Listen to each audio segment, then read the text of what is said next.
Welcome back to another episode of Big Movie Mouth Off. We're here at Bruvy Cinema Pub reviewing films for you. I'm Jimmy Martin with Slug Magazine. And I'm Jeff Weiss with MSN Entertainment. You can find Big Movie Mouth Off on Xfinity, Utah Comcast, Utah On Demand, Salt Lake Alternative, neat little sleeve for it, or on Channel 1 or Channel 6 On Demand. What? You can find past reviews, things that are now on DVD, possibly on demand, or newer reviews, possibly that's how you found this review. Well, this week we're going to be reviewing G.I. Joe Retaliation. It is the sequel slash follow-up, we want to call it, to G.I. Joe Rise of Cobra. We all know G.I. Joe's, come on. It's Hasbro's toy line that Paramount decided to flip into a movie franchise. Mm-hmm. This time around, you've still got Channing Tatum in there playing Duke, and then you've got good old Dwayne Johnson. You know, I always call him The Rock. He's The Rock. I don't care if he wants to have his actor name. All right, The Rock, playing Roadblock. And basically this time around, Dwayne Johnson takes the lead, takes the reins, takes his troops into battle as Cobra Commander. It's like watching the cartoon over. Cobra just wants to take over the world. Absolutely.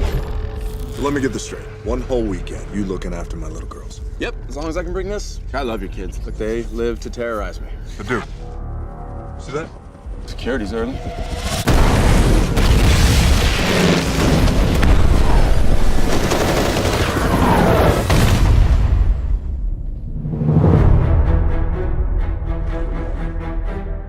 Ready, and stop.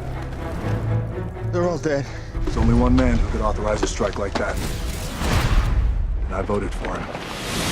My fellow world leaders, this country is at war. The new Special Forces unit, codenamed Cobra, will protect us where the Joes could not. The G.I. Joes are no more. What if the president isn't the president? You're insane. Our government has been infiltrated. Any and all traces of our existence is terminated. We have to assume that there's no one we can trust. There is one man. He's the reason we call ourselves Joes. Take 2 cases of Thin Mints and a box of Chuckalucks. General Colton. Call me Joe. What Cobra did to us, they're gonna do to the world. This is it, boys. This is what we waited for. Boom. Whoever did this will be back. We're all that's left. Let's get to work. World ain't saving itself.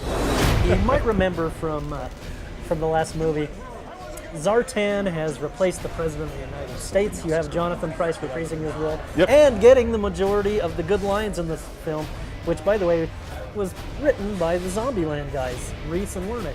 Now, the person that directed it, John M. Chu, wouldn't expect him to direct something like this. No. He's more known for the Step Up franchise. Definitely takes a step in the right direction. No pun intended. But this time around, I wasn't a fan of the first G.I. Joe. It took itself too seriously. Yeah, and it was very amateurish. I remember a scene in the original film where Channing Tatum, you could see reading off his script. It was on his hand. Yes. No, this is a step in the right direction. Partly because Reese and Wernick clearly don't take this seriously. You shouldn't, because I think this is the first time, and pretty much all, we've got Transformers, we've got Battleship, and now we've got, G.I. Joe, and all of these films are being converted from toy lines and board games, And this was, at least in this franchise, the first time that they said, you know what, we are making a movie about toys. And so we shouldn't, we be a little bit lighthearted about it. Absolutely. Let me give you my impression of how to interpret this film. Imagine John Chu was a little kid with $100 million toys that he could play with, place on a board, blow up things, kill characters. Yes. And that's what you get out of this film. No. Is it going to set the world on fire? No. Is it intellectually brilliant? No. Wait, what? It also has third act problems, and I swear Reese and Wernick must have children who suggested how this film wraps up. He might. But here's the thing. The one thing that, at least for me, the first film did not have was really any action sequences that I would drop my jaw at. Absolutely. This one, though, Right. I will say ninjas on the side of a mountain. Yes. Snake Eyes, Ray Park reprising his role. Yep. Storm Shadow, Byung-Hun Lee reprising his role. In a snowy mountaintop scene that is really breathtaking, actually. Absolutely. And you know how badly I hate 3D.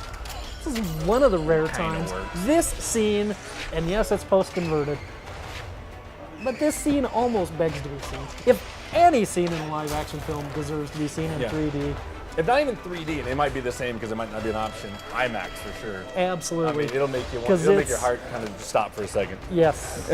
So, I mean, it's not something I was expecting, for a film like this coming from the first one, but there's some great action in this film. Yes, it is too long. The third act kind of just blows up in its face. But I think I had more fun. I like watching The Rock lead a film rather than Channing Tatum. Right. I think he's got the chops for a film kind of like this. Absolutely. And just when you think your enthusiasm starts to wane, Bruce Willis. Yeah. Bruce Willis, who gets better one-liners here than he did in the entirety of the last Die Hard film. And if you get bored with that, then you can look at Adrian Palicki. Yes. You can oogle and ogle all at the same time. Could have been Wonder Woman. She could have been Wonder Woman. Well, I've seen pictures of her Wonder Woman. She was looking good. Yeah. But you know what? Fun time. Like I think the term I always say is stupid, dumb fun. And that's kind of what this film is. But it's a step in the right direction for a franchise about toys. Absolutely. Here's another. Okay. If you liked the cartoon, Yeah. you'll probably like this because it's a lot like the cartoon. It's a lot like the cartoon. It's essentially a live-action cartoon. Sometimes it doesn't make sense. Yeah, a lot of times it doesn't make sense. 2.5 stars. Yeah, the only thing you're missing is blue lasers and red lasers. Like Absolutely. They just use bullets. So there you go. And, yeah. I did miss Cobra Commander's original voice. True, right? But you got his mask this time. You got his mask. Not Joseph Gordon-Levitt. Joseph, I love you, but that was an awful, awful role. 2.5 stars from me. Like I said, stupid, dumb fun. And that's how you can go into watching G.I. Joe Retaliation. Yes, if you were thinking that you wish your kids could have gone to see the R-rated Olympus Has Fallen, they can go see this. That's right. Well, that's going to do it this round. Big Movie Mouth Off. We'll be here next week reviewing more films for you, and we'll see you then.